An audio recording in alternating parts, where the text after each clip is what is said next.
Of course, political analyst Ongama Mtimka is researching common phrases or even words used in election manifestos. This as political parties continue to woo voters ahead of the upcoming local government elections. But this is happening on the 1st of November, as we all know. Now, he joins us now to talk more about this particular research. Mr. Mtimka, thank you for your time and good morning to you. What have you found just in terms of the popular and common phrases or even words that different political parties are using at this time?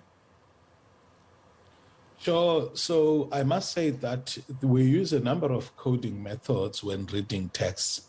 So it's either one determines from a judgmental approach as to what should be common, and then so I outline those as codes and then go to find them. Another method would have been to build from the manifestos themselves up and code each manifesto and be able to group it into themes.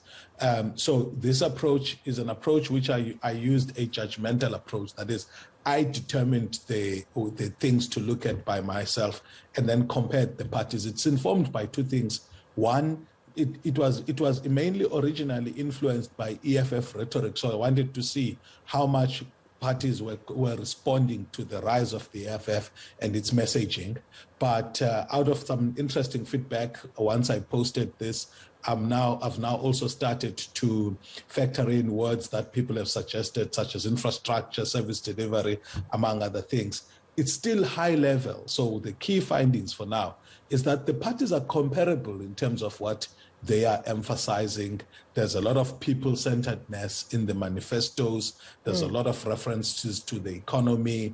The poor are foregrounded significantly, and they compare fairly well. And in fact, this analysis that digs deeper does not,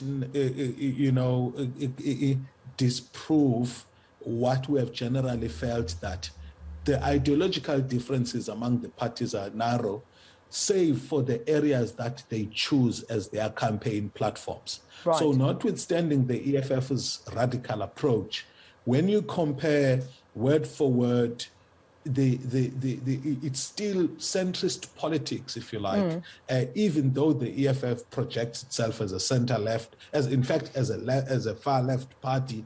Right. In its own manifesto, it's proving to be a centrist who believes there's a role for the state and the private sector in the economy, the same way that the ANC and the DA do. Yeah, so in your research, were you able to also track, how the voters or even potential voters react to these statements, to these manifestos, to these policies, and suppose even some of the common phrases that different political parties use? Were you able to see whether they use them themselves, they repeat them, or even question these political parties on them? Sure. So the manifestos themselves are very big documents. One, for example, is roughly 12,000 words. Another 9,000, and ANC's one 4,000. So the DA and the EFF have got the bulkiest. 9,000 DA, EFF about 10,000 words. So they are inaccessible documents. But you're quite right. How they then convey and make them accessible is the campaign craft and the messaging that arises from them.